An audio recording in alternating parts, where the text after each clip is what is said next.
Hello, this is Daniel Mart, and today I'm going to be doing a review for episode 4 of season 1 of the Scream TV show, Aftermath. So yeah, before I begin though, 10-second spoiler warning as usual for those who have yet to actually, for those who have yet to actually watch the episode and haven't already, stop the video, go check it out and come back here and watch the rest of this review. 10-second spoiler warning as usual, starting now.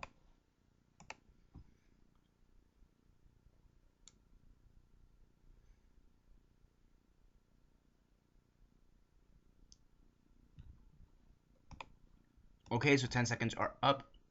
So for those who have yet to actually watch, the episode and haven't already, please don't comment down below or be messaging me that I gave you a fair warning, because as usual I did. Yeah. So yeah, basically, as usual, quick synopsis, Lex and Destex, and then narrate. So yeah, basically, Aftermath. It follows up from what happened in the previous episode with the death of Audrey. Um, yeah, with the death of Audrey, and basically in this episode you have, I mean, not Audrey, sorry, the other girl. The innocent girl. I can't remember her name for my life right now. Um, Karine, something like that, or um. Okay, it's not Audrey. Audrey's another character. She was in this episode. Sorry, whatever. In this episode, it follows up from the death of from the previous episode. From the previous episode, and in this episode you have Emma, Audrey, and Noah, who basically are starting to investigate a little bit more on who this killer is. They kind of know that Tyler, they realize that Tyler is dead. The police find Tyler's dead body, burnt, dead, decapitated body, um, right by a river. And at that point, everybody thinks, oh, he's a killer. No more Scream style Brandon James murders anymore. Come to find out that Emma, Noah, and Audrey, they know what's actually going on. So they decide to go on this lead because the killer sent them this yearbook, and basically it was reminiscent of evidence from the previous murder with Brandon James from about 20 or 30 years prior. So the three characters, they decide to go to this one abandoned hospital to, more or less investigate a bit more. They are found out in the hospital. The police finds out in the hospital and finds them in the hospital, and tells them, what are you doing there, the usual typical stuff. So yeah, and then everybody's kind of mourning over the death of the girl from the previous episode, which I can't remember her name for my life right now. Riley, that was her name. Fuck, Riley.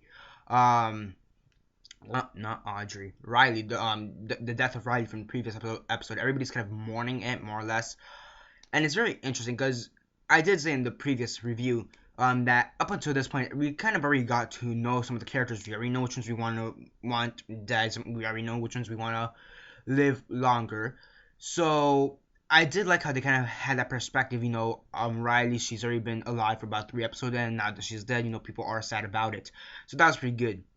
I do feel, however, that in this episode it kind of loses some of the steam that it built up from the previous 3 episodes. And it's not because they didn't have a death in the episode. I mean, you could argue that they didn't have a death. You could also argue that they did have a death because Tyler, they finally find his burnt body decapitated in a car crash. But though he technically died back in the pilot when the murderer tossed Tyler's head into the pool or sauna or whatever, the hot tub where Nina Patterson was, Bella Thorne's character was in the first episode. You could say that was 2 deaths for the pilot and 0 deaths for here. You could also argue, they found his dead body, so now in this episode he officially died, or however you want to word it out. I thought that was interesting how they kind of used a death from a prior episode or a couple prior episodes, hence the pilot, Red Roses, and it kind of advanced the plot in this episode. I did think it was good in that aspect, but however I do feel like it kind of lost steam. Um, just the way how like the whole town is not reacting, because with the police and the mayor, I just feel it's kind of shoehorned. It's not really shoehorned because we've seen it play out in the previous episodes, but I just feel it's a bit more in the forefront than it normally should be, and I don't know, it just kind of feels awkward in my opinion. It's not really shoehorned because we've seen that in the previous episodes, but it's a bit more awkward to see like the police a bit more in the forefront.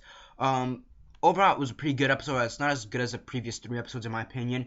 Again, I do feel it kind of lost steam, but overall, it was pretty good. I did like really interesting notes for the next episode.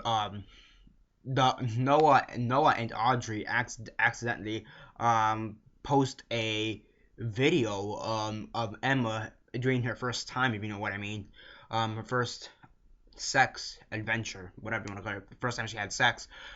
Why I even say sex adventure? But no, this killer, we know he or she's been spying on all the kids, in this town, or everybody, for that matter, in the town. So somehow he or she managed to get a video of the first time Emma had sex, and it seems to be with her ex-boyfriend. I forget his name. Um, yeah, and that's one of the major problems with this series. Sometimes you don't remember the names. You remember the ones you like, which is about 3 or 4 of them, and then the rest, who cares? I mean, you remember the one major one, which is Emma. Remember Emma, in my opinion. You remember Audrey. You remember Noah, because they're like the main top 3 characters. And then you remember the name of Emma's mom, because she was part of the original murder cases. Her name was Maggie or Daisy. But after that, you really don't remember any of the other characters' names. You remember the first one, Nina Patterson, because that was the first one. That's what started everything else. But aside from that, you really don't. After that, it just depends on which characters you like. The killer, that's pretty easy to remember. I mean, yeah, that's the major problem with the series as a whole. The characters are kind of forgettable, kind of cookie cutter, but it's still entertaining in that fun, cheesy way, just like the original movie was, or movies. I'm assuming like the original movies, because I haven't seen the original movies. So yeah, overall on a scale of 1 to 10, 1 being the worst, 10 being the best, and 6 being decent, I'd give this one a 7 out of 10. It's not as good as the previous ones. Kind of disappointed in that aspect, but you know what you're gonna do. Still pretty good. So yeah, now quick update. Next week's review of Scream is also gonna come out a bit later than it should, because normally I review it like the next day. This time for this week, basically I was doing a little bit other stuff. Reviewing other movies. But for next week, I'm going on a cruise, so it's for a week. I'm gonna be back on August 1st. So once I get back home, I'll watch the episode. So yeah, expect that one to be late as well. And then after that, I should get back on track reviewing the series. Because I mean, when the series started, I also checked out Ballers, The Brink, and True Detective 2 season 2. I haven't reviewed a single thing out of True Detective season 2. I've barely watched the first episode. It looks good. I've just, for some reason, have barely watched it. Ballers, I'm not gonna say I dropped it. I still like it, and I've watched the first, second, and third episode. Just I don't feel like reviewing it. I think I'll just do a season review of it once it ends, or something like that. Same thing with True Detective. Season 2 True Detective review. And The Brink, I dropped after the first episode. I thought it was a fucking terrible show. So yeah, and yeah, a few people have been asking me, where's your Ballers review? I'm like, I don't really give a shit about Ballers, to be honest. I mean, The Rock's cool, but yeah. Overall, though, that's basically it for this review.